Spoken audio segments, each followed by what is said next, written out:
came in and he described this book to me. He described really this character.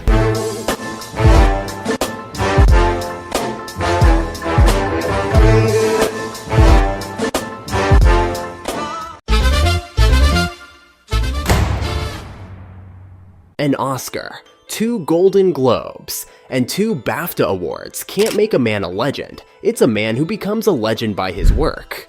We are talking about filmmaking legend Martin Charles Scorsese. Today we're diving deep into the illustrious career of the greatest directors of all time, the man, the legend, Martin Scorsese. From his early days in the gritty streets of New York to the glitz and glam of the Hollywood red carpet, Scorsese's journey is nothing short of cinematic magic. We're talking Oscar wins, iconic collaborations, and a filmography that has left an indelible mark on the history of cinema. So, buckle up, hit that subscribe button if you haven't already, and let's take a wild ride through the incredible career of Martin Scorsese, with coming soon. Martin Charles Scorsese was born on November 17, 1942, in Flushing, New York.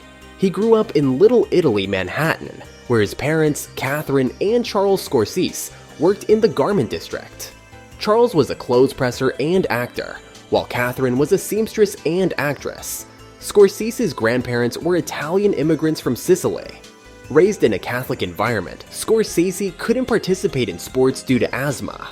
Instead, his family introduced him to movies, sparking his passion for cinema. In his youth, he rented films like The Tales of Hoffman and admired actors Sabo and Victor Mature. Scorsese was influenced by Powell and Pressburger films, particularly Black Narcissus and The Red Shoes. Historical epics like Land of the Pharaohs and El Cid left a lasting impact on him. He also developed an appreciation for neo-realist cinema, citing Bicycle Thieves, Rome, Open City, and Paisa as inspirations. Attending Cardinal Hayes High School, Scorsese initially wanted to become a priest, but later pursued a career in cinema. He graduated in 1960 and enrolled at NYU's Washington Square College, earning a BA in English in 1964. He continued his education, obtaining an MA from NYU's School of Education in 1968. While studying at the Tisch School of the Arts, Scorsese created short films such as What's a Nice Girl Like You Doing in a Place Like This? And It's Not Just You, Murray.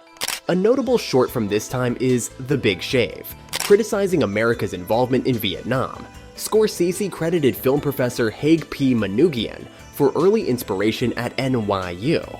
His first professional gig was as assistant cameraman on the short film Smiles. Despite being bad at it, this experience taught him about filming on 35mm linears. He also worked with Albert and David Maysles, and as an editor for CBS News, but declined a full-time position to pursue filmmaking. In 1967, Scorsese directed his first feature, I Call First, later titled Who's That Knocking at My Door?, with Harvey Keitel and Thelma Schoonmaker. This film was part of Scorsese's planned JR trilogy. Mean Streets followed, earning praise from critic Roger Ebert.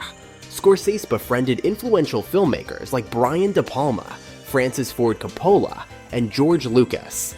De Palma introduced Scorsese to Robert De Niro. Mean Streets marked a breakthrough, showcasing Scorsese's signature style, macho posturing, Catholic guilt, gritty New York scenes, and contemporary music.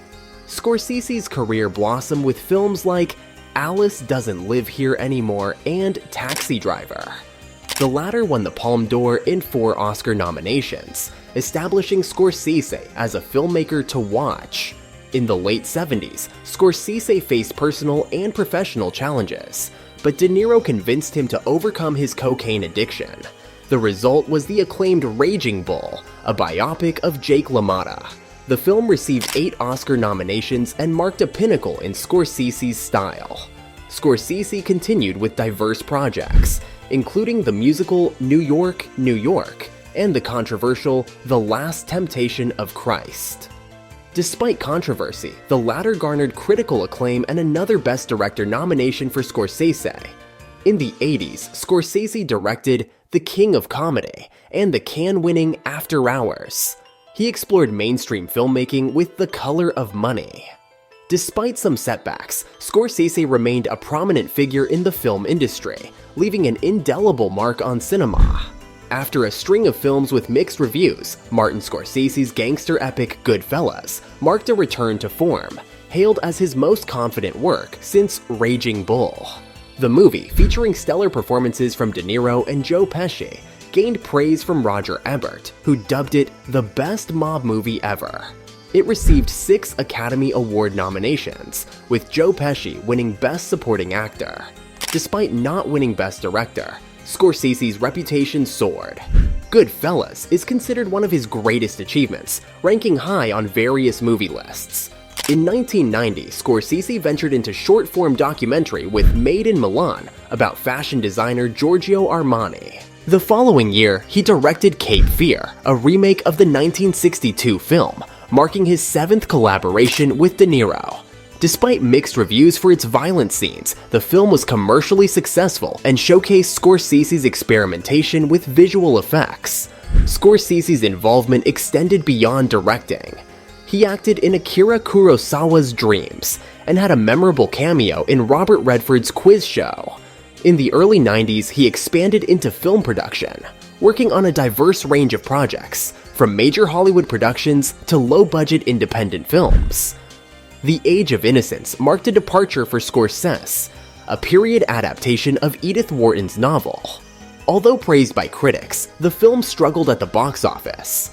Scorsese's interest in a romantic piece led him to create a rich emotional experience, drawing influence from various period films. Casino continued Scorsese's exploration of tightly wound characters disrupted by unpredictable forces. Despite comparisons to Goodfellas, the film received positive reviews. A personal journey with Martin Scorsese through American movies showcased his passion for American cinema. Kundun delved into the early life of the 14th Dalai Lama. A departure in subject and style, it faced controversy and distributor challenges, but enhanced Scorsese's reputation for eclecticism. Bringing Out the Dead reunited Scorsese with writer Paul Schrader for a darkly comic take on Taxi Driver. Over the years, Scorsese's involvement in the Oscars included presenting the Honorary Academy Award. In 1998, he presented the award to Stanley Donen, and in 1999, alongside De Niro, he presented the award to Elia Kazan, a controversial figure due to his past involvement with the Hollywood blacklist. Scorsese's films often showcase distinctive filmmaking techniques, with recurring collaborations spanning decades. He frequently employs slow motion, as seen in films like Who's That Knocking at My Door and Mean Streets. Freeze frames are another trademark, notably in The King of Comedy, Goodfellas, Casino, The Departed, and The Irishman. Scorsese's use of long tracking shots is evident in movies like Taxi Driver and Hugo. He also incorporates music and voiceover in innovative ways. Cameo appearances by Scorsese are a common feature in his films, and he occasionally lends his voice. Guilt, often tied to Catholicism, is a recurring theme in works such as Mean Streets and The Departed. Political corruption is explored in later films like The Departed and The Irishman, reflecting a critical perspective on American society. Scorsese frequently collaborates with actors like Robert De Niro and Leonardo DiCaprio. De Niro has appeared in 10 of his films, including classics like Taxi Driver and Goodfellas. DiCaprio has worked with Scorsese on 6 projects. Other recurring collaborators include Harvey Keitel, Joe Pesci, and Thelma Schoonmaker. The director's crew includes frequent collaborators like editor Thelma Schoonmaker, cinematographers Michael Ballhaus, Robert Richardson, and Rodrigo Prieto, as well as screenwriters Paul Schrader, Jay Cox, and Terrence Winter. Scorsese's films often feature the work of acclaimed composers like Howard Shore and Elmer Bernstein. The consistent use of these collaborators contributes to the unique and enduring quality of Scorsese's cinematic legacy. In 1965, Scorsese tied the knot with his first wife, Lorraine Marie Brennan. They were together for 6 years until 1971, and have a daughter named Catherine, named after Scorsese's mother.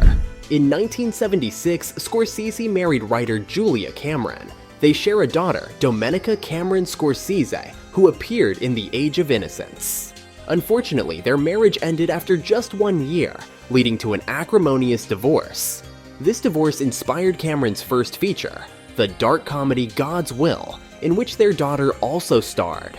Using the name Domenica Scorsese, she later had a small role in Cape Fear and continues to pursue acting, writing, directing, and producing.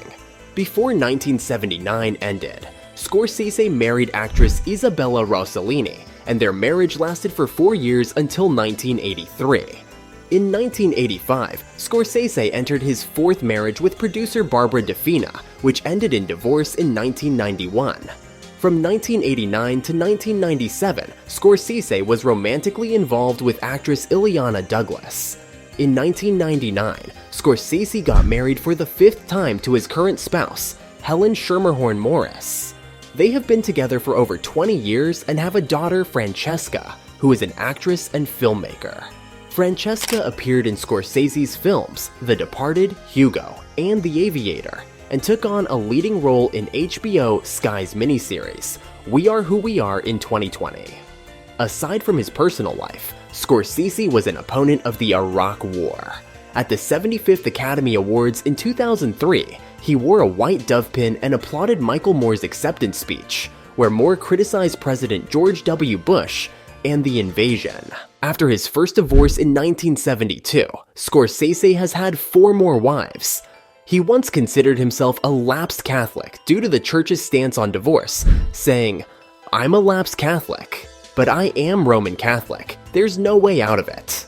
In 2016, Scorsese embraced his Catholic identity again, stating, "My way has been and is Catholicism. After many years of thinking about other things, dabbling here and there, I am most comfortable as a Catholic. I believe in the tenets of Catholicism." Over the years, Martin Scorsese's films have garnered numerous award nominations and wins. In 1974, Alice Doesn't Live Here Anymore received 3 Academy Award nominations and won 1, along with 7 BAFTA nominations and 4 wins, and 2 Golden Globe nominations. Taxi Driver in 1976 earned 4 Academy Award nominations, 7 BAFTA nominations with 3 wins, and 2 Golden Globe nominations with 2 wins. Raging Bull received 8 Academy Award nominations, securing 2 wins, along with 4 BAFTA nominations and 2 wins, and 7 Golden Globe nominations with 1 win. Goodfellas got 6 Academy Award nominations and won 7 BAFTA nominations, with 5 wins and 5 Golden Globe nominations. The list goes on, with notable films like The Age of Innocence, Gangs of New York, The Departed, Hugo, and The Irishman, accumulating a total of 91 Academy Award nominations and 20 wins, 94 BAFTA nominations and 23 wins, and 61 Golden Globe nominations and 11 wins throughout Scorsese's remarkable career. Additionally, he holds an honor from the Directors Guild of America. As a testament to his global impact, Scorsese is a founder of the World Cinema Foundation. His contributions to cinema have been acknowledged internationally, and in 1987, he was decorated with the French Legion of Honor. Alright fam, that wraps up our deep dive into the extraordinary career of Martin Scorsese. If you enjoyed this video and want more cinematic goodness, don't forget to smash that like button and hit subscribe so you never miss out on our future film adventures. Drop a comment below letting me know your favorite Scorsese movie, or any other director you'd love us to cover next. And, of course, share this video with your fellow film buffs. Let's spread the love for the art of storytelling. Thanks for hanging out with me today, and until next time, keep it real.